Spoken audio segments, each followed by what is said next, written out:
All right. So rather than just, reiterate what I talked about last class on person as ground zero, I'll try to reiterate parts of that. And, I don't mind any peripheral discussions. That's perfectly fine. But we'll limit that only because I want to try my best to stay on point so that I can make it clear what I'm trying to get across to everybody as we move through this. So this one we're going to talk more about the self, like who is the self and how it relates to what we call the I. Has anybody ever seen that phrase before? I and thou? It's a famous book by a Jewish philosopher, Martin Buber, all right? There's a reason why I'm putting it there, because we'll have to start asking some questions. How does each of us as an I relate to others, right? Is the other person, in other words, other people in the world aren't simply, how do you want to say it, supporting actors to our sitcom where we're the star, okay? I mean, they are in themselves equivalent to us in every single way. So how do they play into our world? And can we understand ourselves separate from them? That's sort of where I'm going with some of this. Now, the reality is that there are some things that we can determine quantitatively, all right? And then there are other things that we can only determine qualitatively. We'll talk more about that briefly. But a lot of our, if you want to say, I wouldn't say disagreements or misunderstandings come from us trying to quantify things that you cannot quantify and then qualifying things that already have some sort of, quantitative basis about it. That being said, let's just start and talk a little bit more about this understanding of person. This is classic, so I doubt this is probably the first time you've heard it. But the word itself, comes from Greek dramas, right? The persona. So actors, didn't have all the special effects that we have today, so they would have different masks that they would wear. And depending on what character they were playing, one individual can literally play, 3, 4, 5 different personas depending on which mask they had. So it's not that they didn't have an understanding of the self like we might have, but the word hadn't yet developed to the point where it's being used in the way that we use it today. And keep in the back of your mind that the word person is one of those things that we all assume we know what it is, right? It's like the word justice or liberty or love. I mean, the minute you bring these words up, everybody just moves on like we already understand that. But we don't. I mean, and you're going to see today, I'm barely going to scratch the surface on all the varying understandings of personhood. So you can see, I want everything that we do and move on in this course, that we're very intentional and we know exactly what we're talking about. I'm not going to try to push you in one direction or the other. I just want to lay it all out there so that you can make a good informed decision. All right? Now, after a little while, Roman law picked this up. So now persons became some sort of living entity, and there was duties and rights that were attached to that entity. We've picked up on that today. So if anybody's in law, or at least has an understanding of it, we can have non-human persons in legal sense, right? So you can be a legal person. There's debate as to how well that works out. Should a corporation be a person? Well, if it isn't, who do you sue, right? I mean, there has to be some entity there that you can go after if there's a malpractice or the such.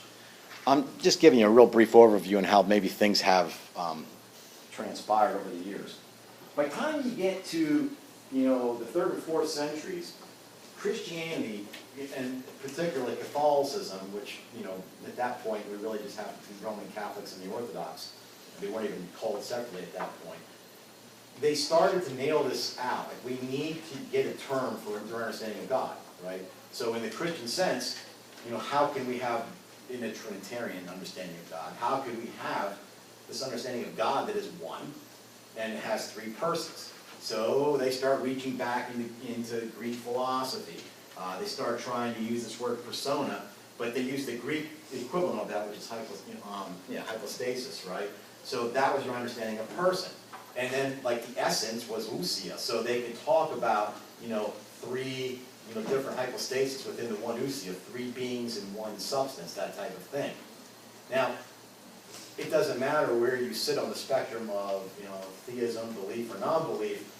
This is where we really get a hard understanding of our person from and where the whole thing begins. because now we're really starting to see individuals, and how do we understand that this is a person and that is not, all right?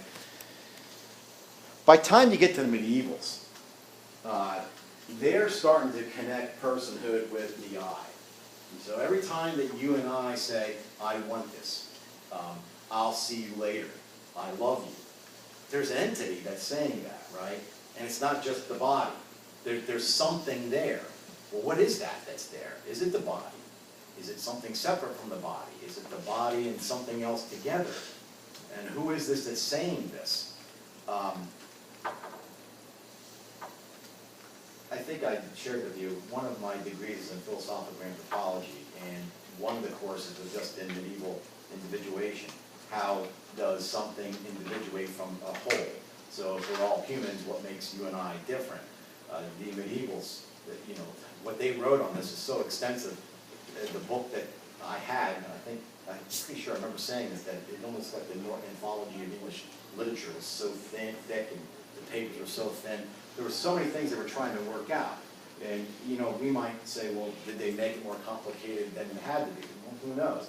They just saw a lot more issues in that the average person may not have looked. Exactly what makes us. And this has gone on and on and on. Rene Descartes saw us as a very separated individual, right? So the cogito ergo sum, I think therefore I am, was really about doubting, if you remember. And it's the inside person. The body almost became a cover. Well, that's a unique understanding of the human person, right? I mean, are we men in black, right? Are we just like in there driving this body around, that type of thing? Kant had different understandings. We can go, I'm not going to try to be, I don't want to say, you know, exhausting all that variation across the time. I'm just trying to say that this has been pounded out over many years, and it's still a very deep philosophical concern. How do we understand person? And I'm trying at the very end of this to show you how central it is to ethics, and particularly healthcare. All right, that's the whole purpose of this. So when we use terms, and these are very important, remember we started out looking at a little bit of logic, because terms, the clarity terms and ambiguity and such, is essential. So if we're going to use terms like life, we have to know exactly what that means. So we had some criteria for life. If we use terms like human, we have some criteria for human. But those are really what we would call, you know, quantitative. I mean, we could come up with ways to measure those scientifically.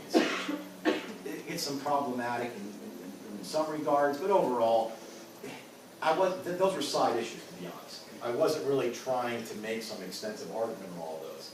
Because I told you, if we go to the zoo, we're not confused as to what is a human and what is not. I mean, so, you know, that's not something that really plays in to medical ethics. Although, you know, I mean, if we were to talk about transhumanism, right, that nanobiotechnical enhancements and such, you know, who knows what that'll go in the future.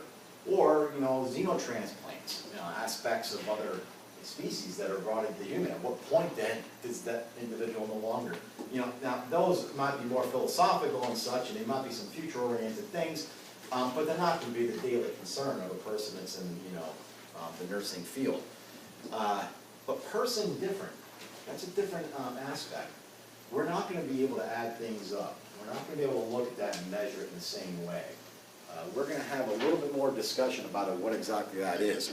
So we're going to see two different approaches, right? If we're going to talk at least about life and human as quantitative, we can use empirical processes to get to that. And we'll use the inductive method. If we're going to start looking at what is or is not a person, we're not in that same field. It isn't that these aren't connected, right? Don't let me give you the impression that one's scientific and one's unscientific. Even in personhood, we're still going to have to work off of some things that we know, obviously biologically, but then we're also going to have to make rational and deductive arguments from that, okay? So many of the issues that we have today, you know, are confusions over terms. You can pick it. And we often move across these terms without really trying to nail them down, and we just delve into the arguments. And at that point, that's why we talk past each other and such, right? So, for instance, not to regurgitate anything, but if we were to have an argument as to when life begins, it's superfluous. It really is. I don't care if you, and you know me with slogan, I don't care if you're pro-choice or pro-life. It's not part of the argument, okay? Everybody knows that a sperm and an egg are alive. Everybody knows that it doesn't die and then get alive again and become human. So if a pro-life individual, I'll just use it so we know what we're talking about, the pro-life argues that life begins at conception or fertilization, fine. You could be a pro-choice individual and totally concede that, because it doesn't prove what they might think it's proving. We're talking about personhood. That's what our arguments are about, right? I was reading a dissertation not too long ago where the individual, part of his dissertation, he had to accumulate data from OBGYNs, like where they thought about life, the beginning of life and such. And I think, if I remember right, it's been a little while since I read it, all but 4% said fertilization. Now, when they asked further questions, of those OBGYNs, I think 84% were self-identified liberals and pro-choice. So were they confused? No. They understood that that's not the crux of the argument, right? So think of how long, and that's sort of what that article I gave you on, like the 30-year perspective of personhood. It's just to let you know that things have changed and we're arguing about something, but we're arguing past each other sometimes. So no matter what side of that spectrum you sit on, we need to get into, personhood. And that's where everything comes to. And we're going to see in the end that any dignity that we ascribe to an entity is based on its personhood. So that's really what we have to try to, argue, and by arguing, not quarreling, right? To come to a rational conclusion. The difference is in philosophy from anything that's theological. And by the way, you're going to see, once we start talking about qualitative things, you're no longer just into strictly empirical sciences. So now we are in philosophy and theology.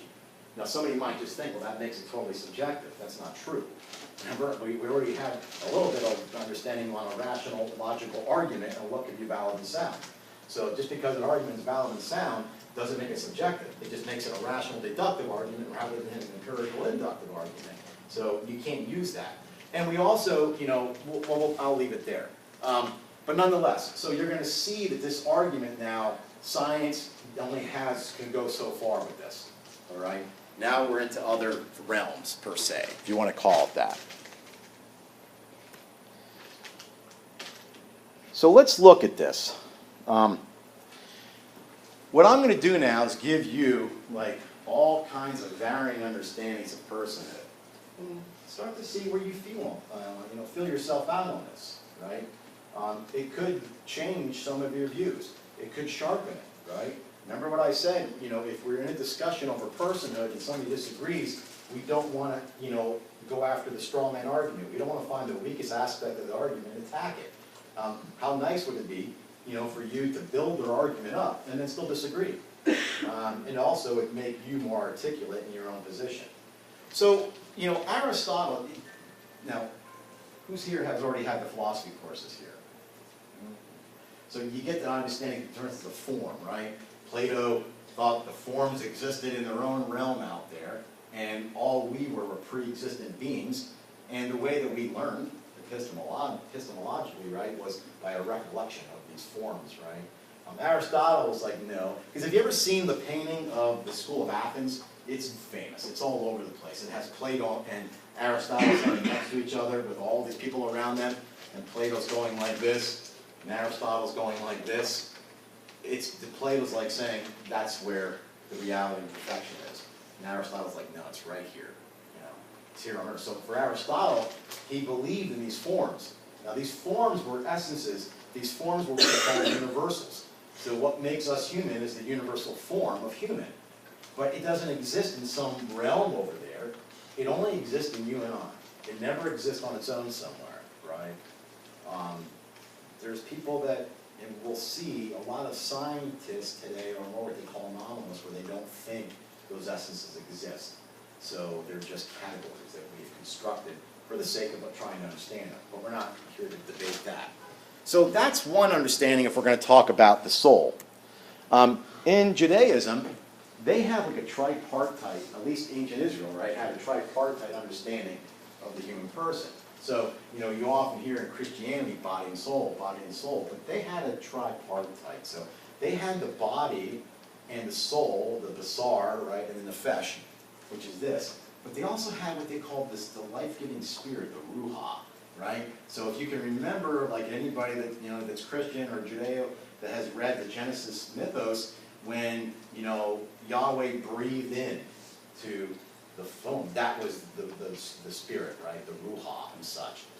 Now, the reason why I'm bringing these things up is because regardless of your particular persuasion, just the fact that they're theologically pinned doesn't mean that we don't consider them in philosophy.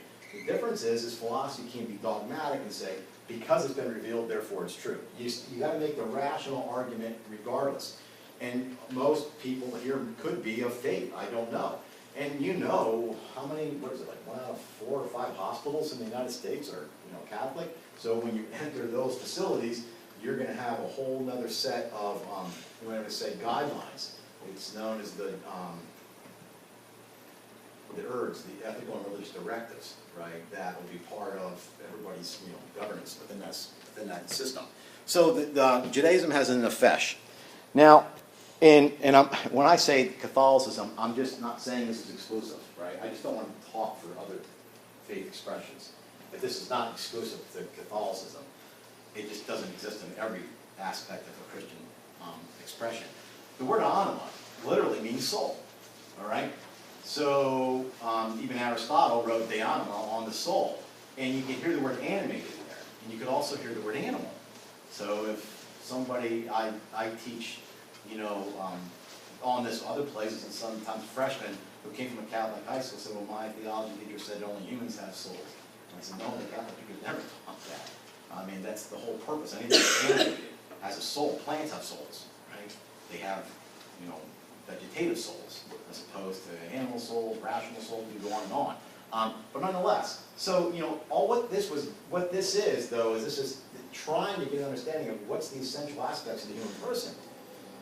So if we talk about the soul, it's not inside this carcass from this point of view.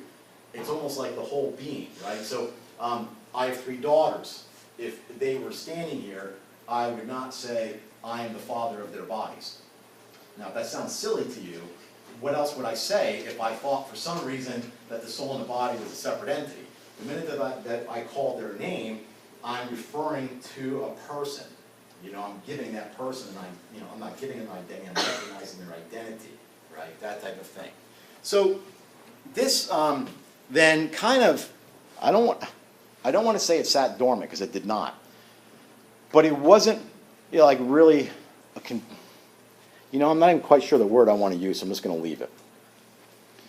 Up until John Locke, who died in 1704, he starts to talk about this idea of person and personal identity, right? And he ties it into our thoughts and actions. Now, you're going to have to start thinking as we move through this, how does this apply to my view of personhood? How does this apply to, regardless of individuals of different cognitive abilities, remember I gave you 3 general categories. We're going to return to those. I said that, you can talk about capacity X. Does the person, are they able to do this? And if not, then they're not persons. Or I talked to you about potentialities. Does the person have the ability in the future to do this? Well, if they don't, then they're not persons. Or is there some sort of stable nature? In other words, that nature is which we would probably say is more like the form, is within the individual. It doesn't matter if they're unconscious, conscious, from the beginning to the end. It's stable. So, you have to try to figure out where you fit in all of this. So this is really the foundation in modern psychology, where they talk about psychological continuity, okay? So what he did, and when I taught this in the reality self course, the foundation course that you need to take here, we spent an entire class period on each one of these people. So I'm just, we're doing a drive-by here, that type of thing. But John Locke did a thought experiment. It's a famous one known as the Prince and the Cobbler. In other words, he's trying to get to who is the I. So if you are able to take, say, the immaterial aspect, all of the memories all of the sensory feelings and everything, take them out of the prince and put it into the cobbler, and take it out of the cobbler and put it into the prince, which one is the prince? Okay. Has anybody seen Freaky Friday? Okay, that's this. Okay? That's this. So whatever was happening in Freaky Friday, John Locke would say, exactly. See, the mom's the daughter's the mom. You know, so that's how we understand this type of thing. So what he's pressing, if we're going to try to determine what is a person, it's done by some psychological continuity throughout their lives. You know, whoever has those memories. Now, it brings up some questions as to what is the relationship of the mind to the body and such, okay? And he deals with a lot of this stuff. We're just not going to do it today because we're just trying to get a feel for the varying perspectives. Nonetheless, Bernard Williams, who well,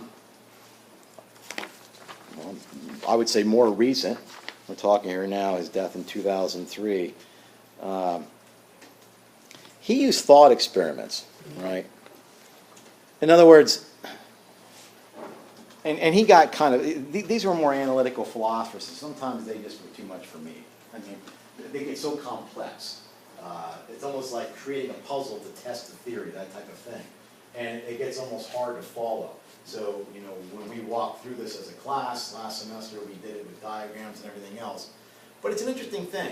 So, you know, he's saying, you know, I do think that there's something to this memory and identity aspect, but what about, like, the future self? How do we relate to our future selves? And the way he would do that is, what would you do? And I'm curious, tell me what you would think. So, we're going to take whatever you are, the I of you, the personhood, and we have two future bodies over here. And we're going to put the immaterial you into one of those bodies. But body A, we're going to torture after the transfer. Body B, we're not going to torture. Which one would you choose? I think I know, right? But that gives you a sense that you know, in other words, he's going to make the argument then, well, then you agree. That, you know, it's this psychological continuity, but that also gives us an idea of what is our relationship to our future self. Now, this is also a little problematic because, you know, the body is the sensing aspect of us, right? So, it's a different types of identity. And if what I'm saying, you know, is not thorough, I realize that. And I may not even be representing exactly what they said correctly, but my goal is just to give you an impression. And maybe some of this you've already heard. Who knows, okay?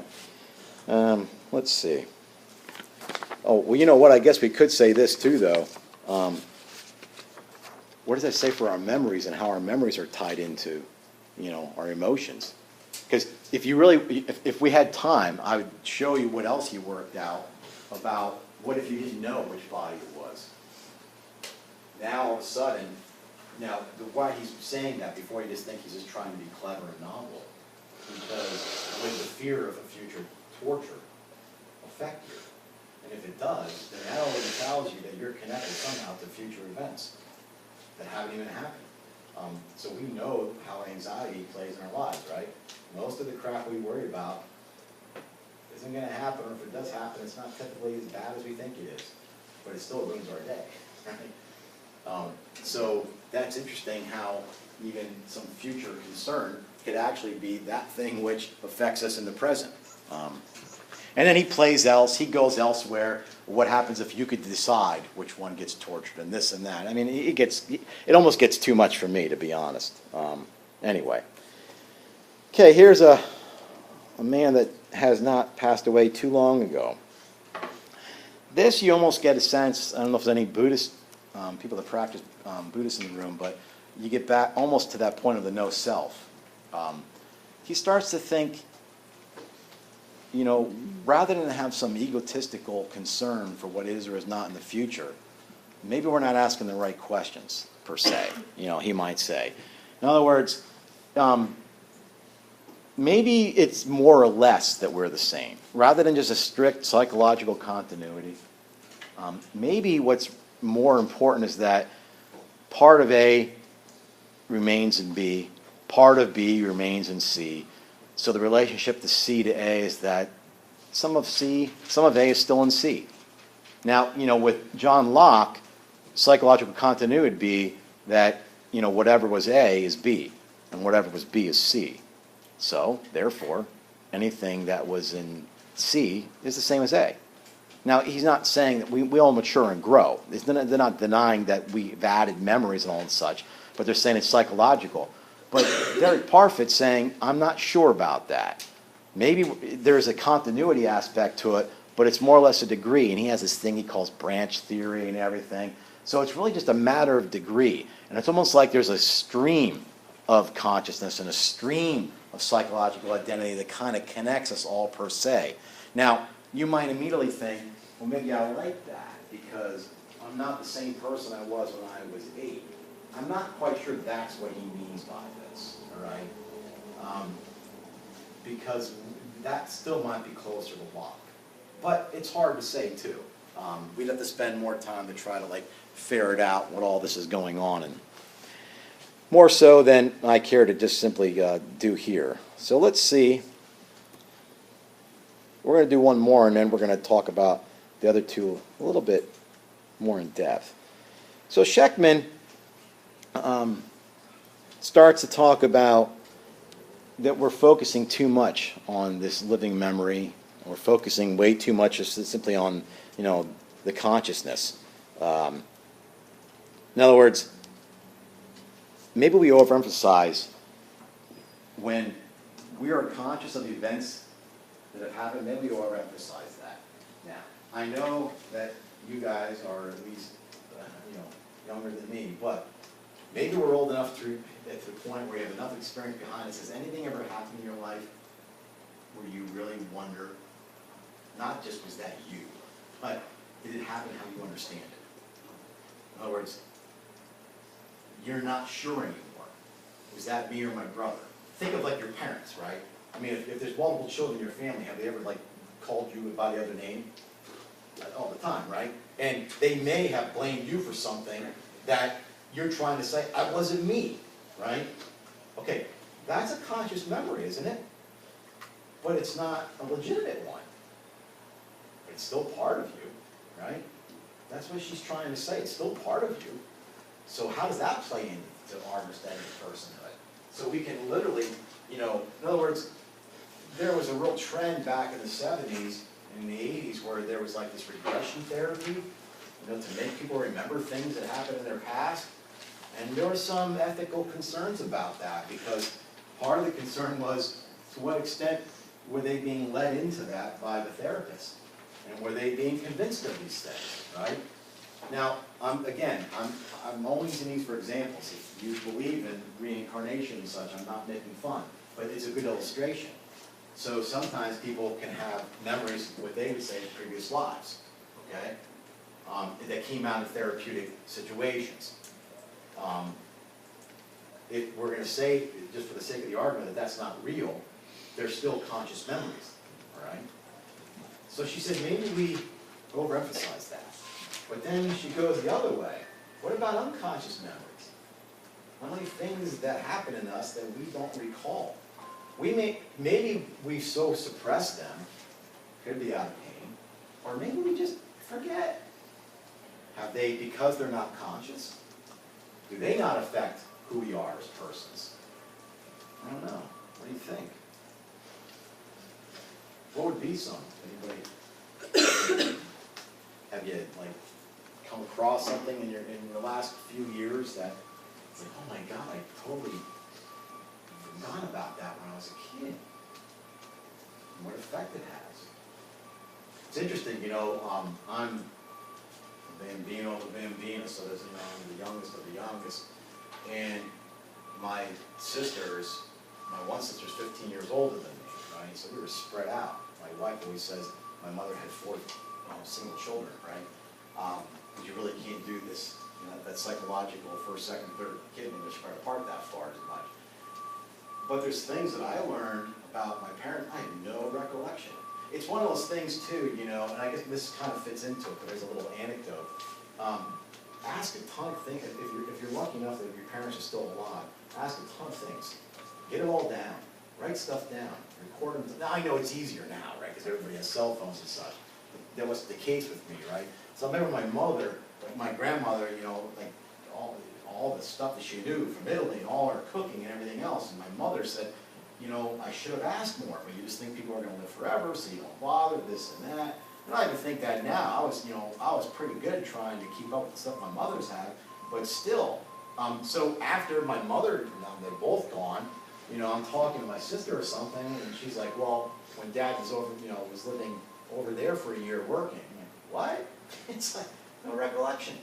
So she's trying to say maybe we underemphasize those things, right? So what she's making the point then is maybe there's some sort of like narrative that is really what we would call the person. It's like a characterization of ourselves, like almost like a story that we would tell of ourselves. But that story changes, doesn't it? That's not going to be a stable thing. It doesn't mean that, you know, if we're going to say you went from story A to story B to story C, that they have nothing in common. But there's going to be a lot of what we would call our identity tied into that story. And that story is going to have changing, it's going to change over time. So she emphasizes this. Maybe this is what we're trying to get to when we're talking about the I in person. Let's forget a little bit about psychological continuity. It's not that that's not important, but that's not the gist of it, right? Maybe it's, we overemphasize, you know, the conscious memories, and we underemphasize the unconscious memories, and perhaps, just perhaps, it's the story that we tell of ourselves. And that's what we become. And you know, some people can almost take on other personas, right? Accents and such, you get it. I mean, you could almost, it's funny, my goddaughter who's she's just 2.5, just finished up chemotherapy, so let's hope everything goes well, right? I've actually went for her little party for her last chemo treatment and stuff. And she's the youngest of 5. And her next oldest sister talks with a British accent. I'm over there like, where did that come from? And I don't know, maybe you don't know about this, but they watch Peppa Pig.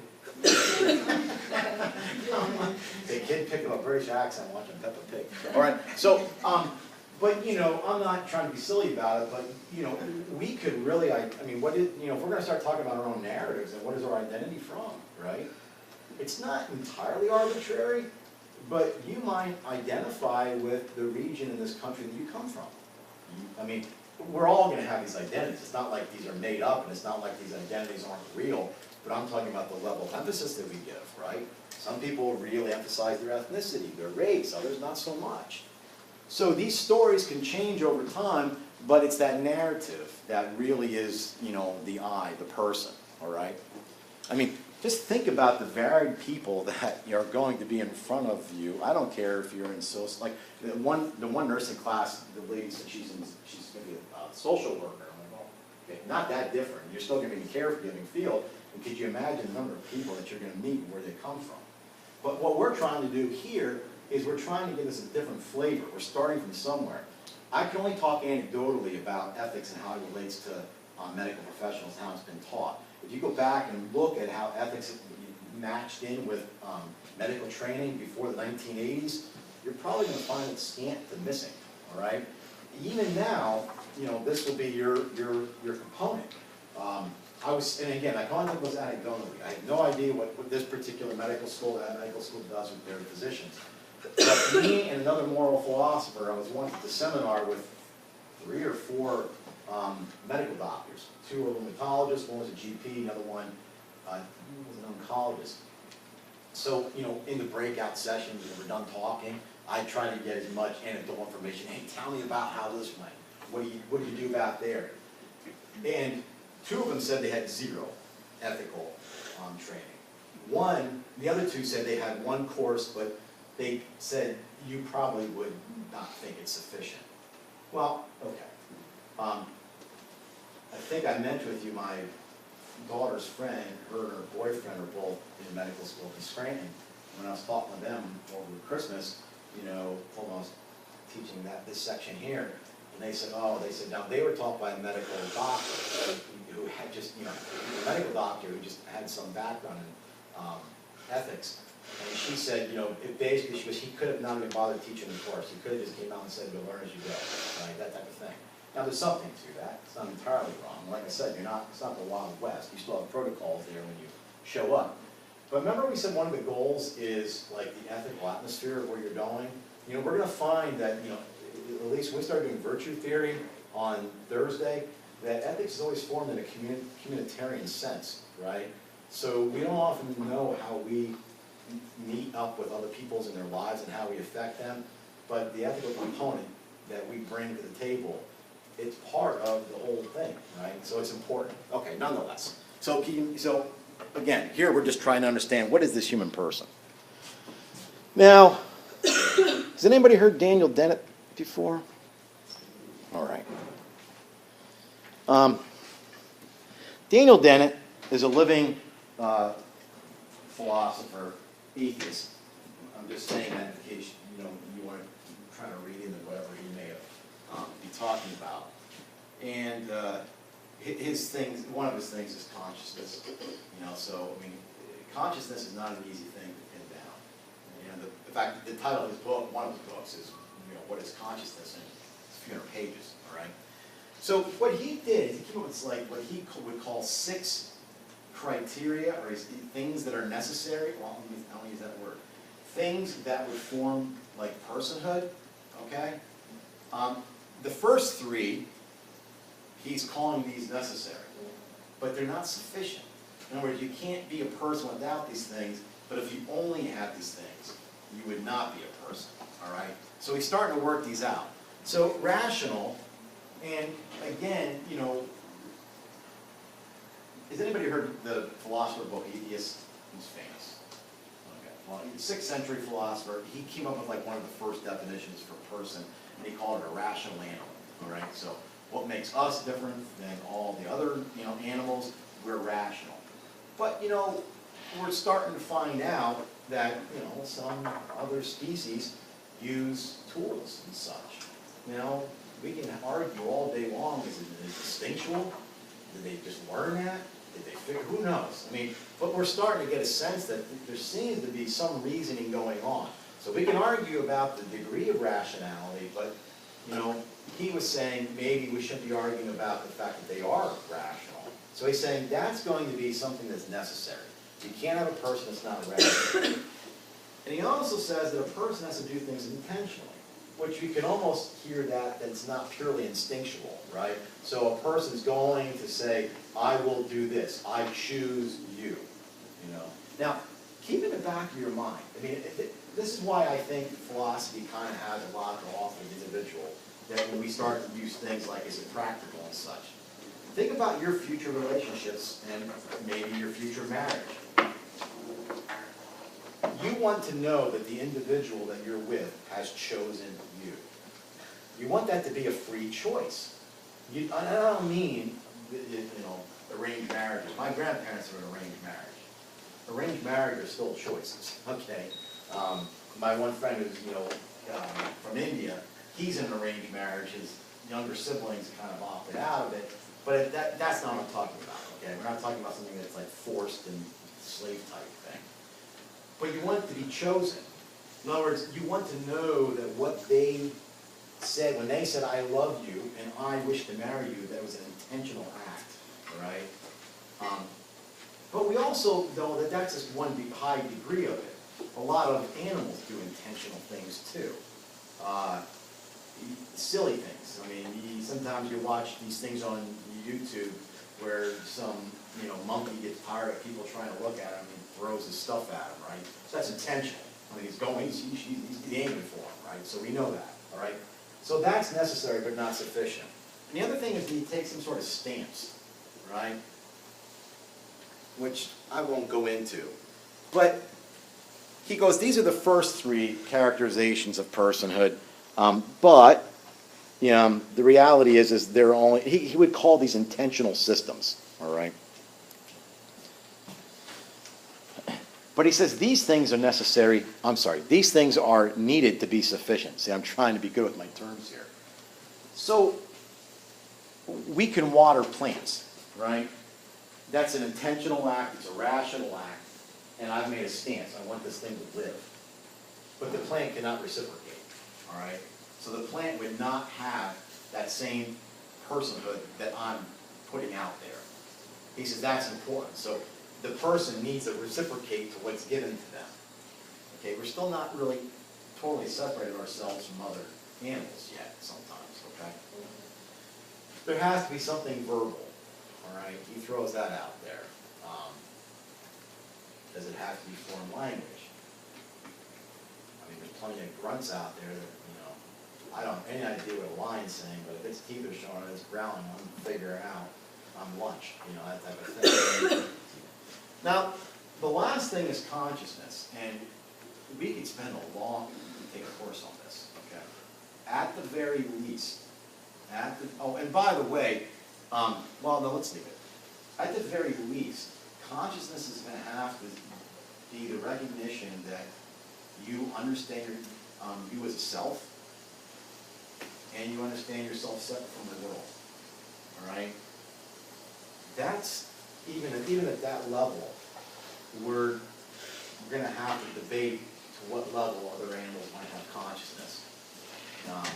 Dennett would argue certainly that some of the higher primates do. You know, they're aware of themselves. It gets hard to really make an argument. I'm not here to make those arguments. But have you ever seen on social media that where somebody puts a big mirror out in, you know, the zoo or whatever, and all of a sudden the gorilla chimpanzee looks at itself and then it almost like tries to attack. It doesn't recognize that's me. You know, now we might say, well, it hasn't figured out yet how a mirror works, because the mirrors don't exist in the natural habitat, so it's just confused. But we'd also have to question to what degree, because it may be even a little child, or maybe let's go back at a time before we had mirrors. Freak out a couple of humans too. It's like, well, what is that? There's another me over there, that type of thing.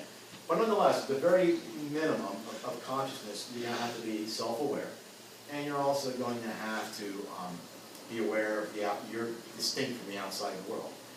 Okay, who would this exclude? I always want to look at strengths and weaknesses rather than be dogmatic and tell you just what I think. Who would this exclude? What do you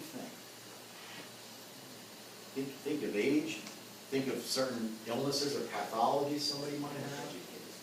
Somebody perhaps in a vegetative state, right?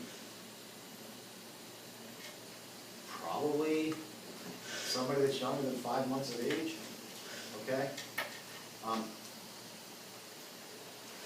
Let me just stop a second. I'm not talking about Dennett here. When I was taking this course a little while ago, I had somebody who was an LPN for like 12 years who was, you know, trying to get her line in. And I just said it off the cuff, but she really latched onto it because she sent me an email after the course. And I said, you know, remember, the importance of this is that in your future, and I don't care if you're in nursing or if you're in engineering, because it doesn't matter, you're always dealing with persons, not pathologies, right? I don't have a kidney case. I know we always talk like this amongst yourselves. I get that. You know, I'm with the kidney, you know, failure over in, you know, room 32. You know, it's almost better that we never say that, because your language will then conform to our language. So it's almost better that we're always using persons. This is an old movie. We all know who Robin Williams is. Okay, has anybody ever seen Patch Adams?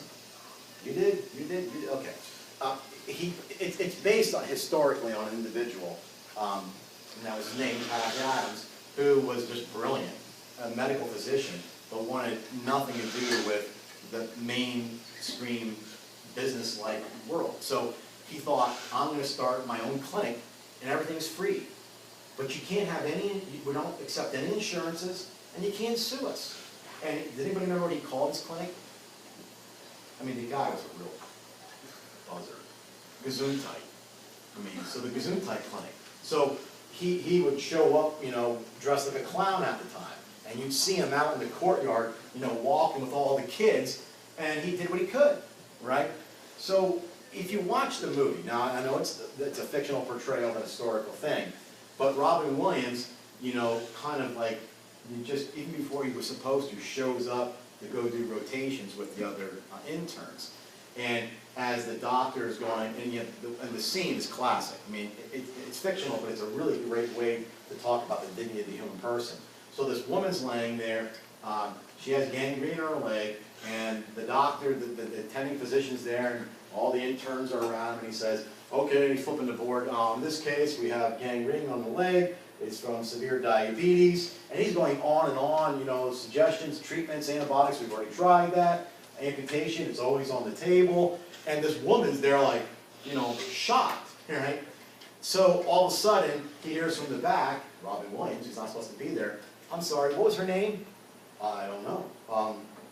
And he flips and gets the name, and then as they all walk away, he goes over, I don't know what it was, and he goes, are you okay, Barbara? And she's like, yes. And you can just, you know, now, again, fictional, but you can just see all the stress relief. Well, that's a different approach, isn't it? I mean, that's an ethical awareness, you know, that I'm entering into a relationship with a person, even if they're just here for a treatment, and I'm never treating a pathology. So anyway, this RN, she got her RN, said that she made a big banner of that and put it right above her station. She goes, so every time I walk in, that's the first thing I try to think of. She goes, that way it focuses me that I'll never treat these people as pathology, right? So, you know, but that begs the question, what is a person, right? So we're never away from that. It's like we're always coming back to that. This is going to be, now, Dennett says, and he's very clear on this, and we're going to talk about this at the end, this is arbitrary. Not entirely arbitrary, but do you see, we have to determine who fits these categories. This isn't something that fell out of the sky. So who determines that? That's going to be part of it, okay? I'm going to make sure I'm okay all the time. Yeah.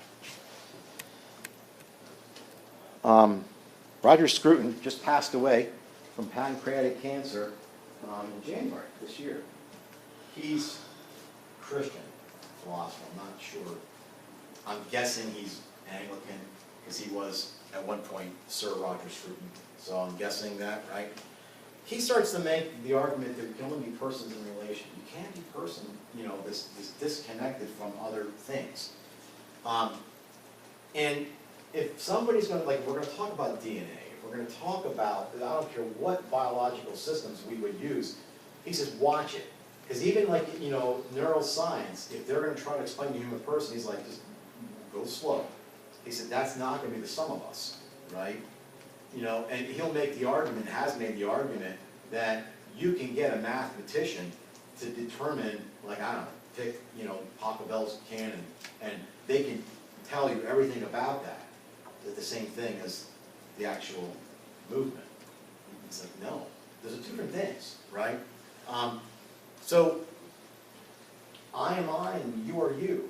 And he's like, you know, we can't be these things separate from each other. So a person is only going to be in a relation. Now, if I had more time, I'd start talking about the African philosophy of Ubuntu.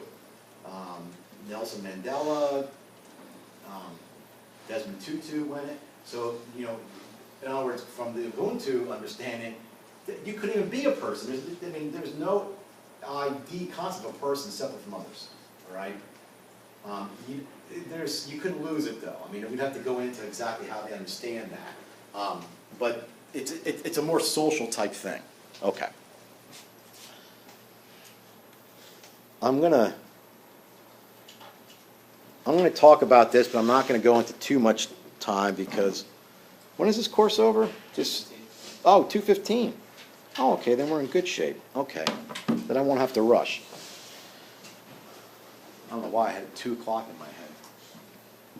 So what we're going to try to do with our understanding of personhood is it assigned or is it discovered?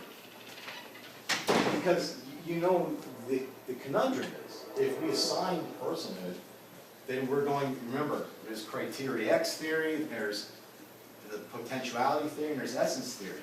Who's going to assign this?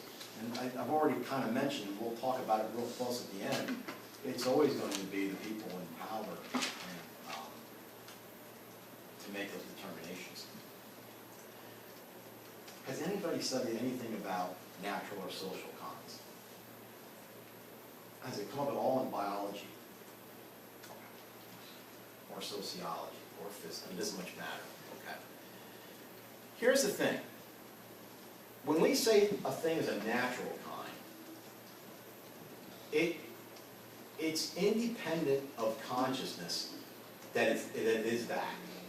I know that sounds a lot, but I'll explain it. It's pretty simple. In other words, if I were to say the element lithium is distinct from gold, it doesn't, it's independent of our consciousness, right?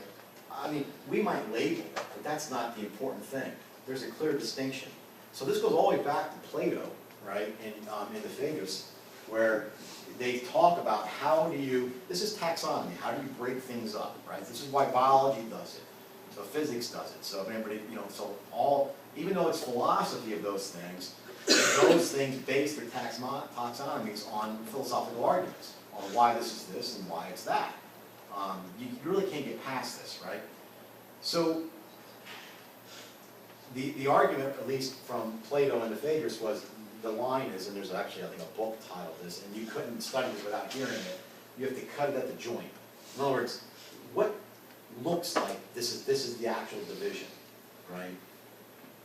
Well, there's an actual division in elements between, you know, lithium and gold. And we probably, it's not just limited to elements, it's just the easiest way to explain it, right? But we'd probably say this too, like in other, like compounds or even like water. Okay, so water's not an element, but it's not, doesn't need us to distinguish it from a rock, okay? Those things are pretty good natural classifications. So if you hold this, you tend towards what's known as essentialism. Do you know what that is? In other words, it's that, it's almost like it's that and nothing else, and it's always that, all right? So there's something within it that is essential that makes it what it is, and it cannot be changed. And if you changed it, it would no longer be that thing, okay? So you get these particularly in the sciences, right? But we're going to have to make the argument, is it only in the sciences that you get these things? Or is that how you'd understand it? There's a problem with my drive.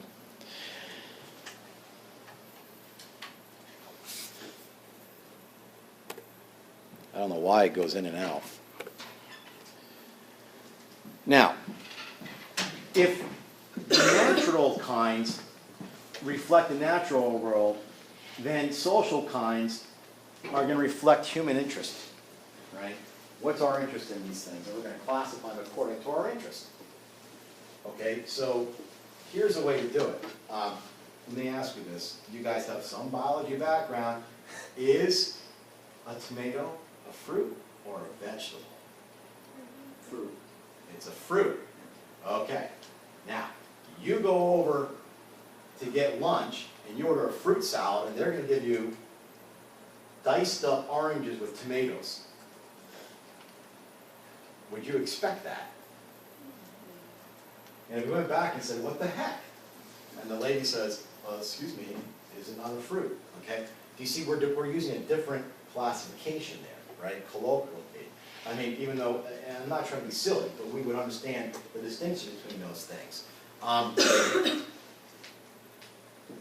When I teach this course elsewhere, it's almost like flipped in the sense that, you know, here we're just doing a few weeks of like foundational ethics stuff, and then we're going right into, you know, applications.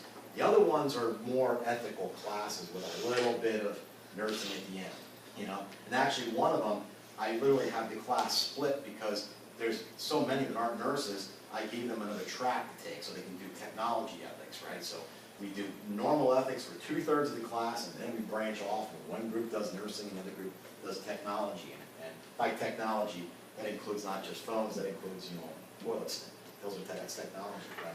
That type of thing, and how it's affecting the human person. But we get more into this there. And the reason is because we deal with a lot of things we're not going to be talking about here.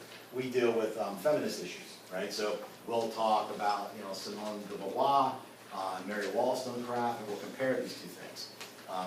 And we'll have to have debates on to what degree is femininity and masculinity a social kind. To what degree is it a construct, right? We'll do race issues. There's people that think race is a total construct, and there's people that think, no, it's absolutely something that has been natural. We'll do things with immigration. I mean, we get into all what we call the hot button issues, right? But we do it in a very civilized manner, and everything they read are two philosophers coming in from two different angles so that they can get the whole framing of the mind. So what's really important about this is that if we start to call something a social kind, and we think that somehow we've constructed it, that it's not real, that's dangerous, right? It's still real. So one of the arguments, especially in racial issues, is that if you do start to make race a construct, that doesn't make racism not real. You know what I mean? It's just that, so that applies, I don't care what we're talking about. So I don't want you to hear that as, well, that's just made up. And it's not a bearing. That's not what it means, okay? It's still real in how it affects us and how, you know, we adapt to it, let's per se.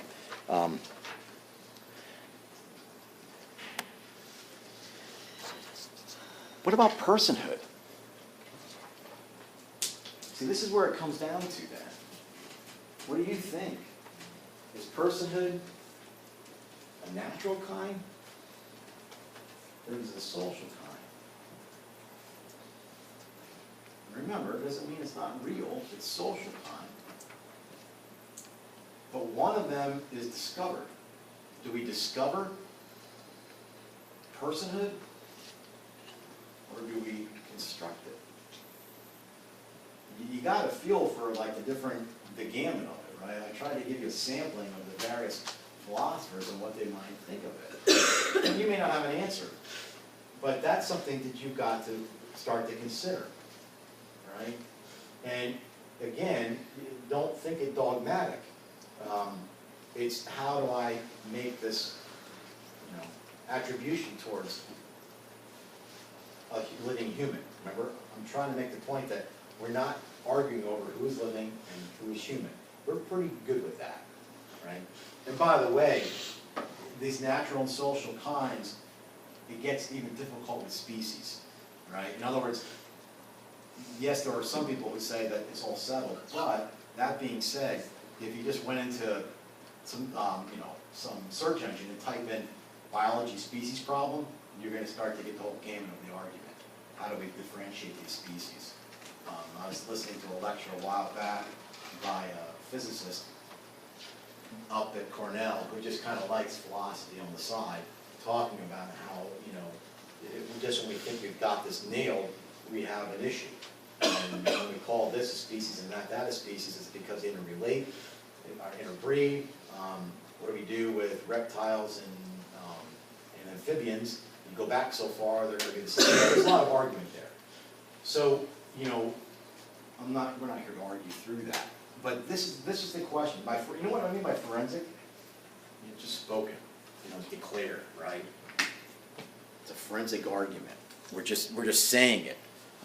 Where do we discover it? I mean, is it closer? Is personhood closer to lithium? Or is it closer to the, you know, all things blue?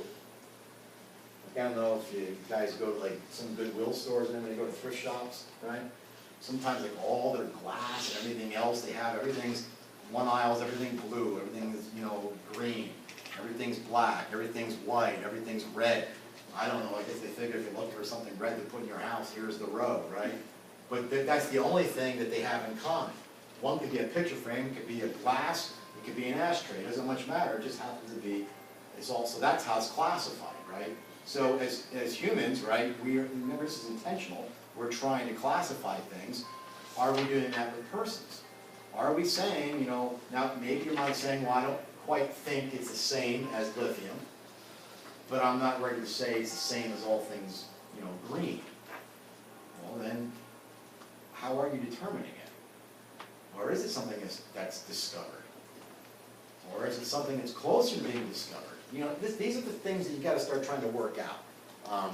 You may not be thinking about this when you're sitting in front of a particular patient, but we don't want to go at this without having some forethought on what exactly it is that we're treating. And it's going to have implications at different aspects in life. Because you think about going back to Daniel Dennett, right? What do you do with a sociopath? What do you do with somebody that has extreme autism, right? That they can't, you know, that's part of that terrible disorder, that you can't recognize the other, right? What do we do with that? What do we do with a person that perhaps, you know, like if we start to argue, like let's say, well, I still think it's capacity. you still got to come up with certain criteria. Is the capacity because the person has such a, a malformed brain that they're barely going to be lucky if they can get to an IQ of 30 or 40? Do they remain persons, and on what level? Is that enough rationality? Anyway, it's stuff to think about, and we could talk, and I'll give you a couple stories. So the bottom come, if we're going to say it's forensic, right? It's constructed, it's a social kind. You have to answer not only for your own personal consistency. Who's going to decide this? Will we do it as a community? Well, that's okay, but then just recognize that a future community might think otherwise, right? If we're going to say no, it's discovered, it's a nature. Well, how are we going to determine that nature? What criteria will we use, right? If we're going to say it's something stable, then where are we going to attribute? Like, we're going to have to say we have a living human, and we're going to call a person where, and if we just put from fertilization to natural death, if we made that the continuum, where would you put personhood, beginning and ending on that? I mean, don't think that's not going to affect your practice. I mean, it's going to, right? And you could still be a wonderful nurse, without having that nailed down, but you don't want to leave this go. I mean, this is something that you want to work out in your mind, right? So what I'm trying to make the argument is, the dignity of the individual there. So if we're going to not treat a pathology but a person, we're attributing dignity to that. At what level, then, are we just think that we're the custodian of something other than a person? In other words, again, let's go back. If we're going to say that it's only capacity X, that would be something that's more constructed, but who will determine those capacities? If we say it's only potentialities, in other words, okay, maybe a person might make an argument with potentiality that I'll go as far as once the nervous system and the brain is developed enough that the child's viable in utero, I'll call that a person. But then what are you going to do if there's a brain injury or something that happens at the end, they no longer have that capability? You have to be consistent, right? Not for any reason other than that you should be.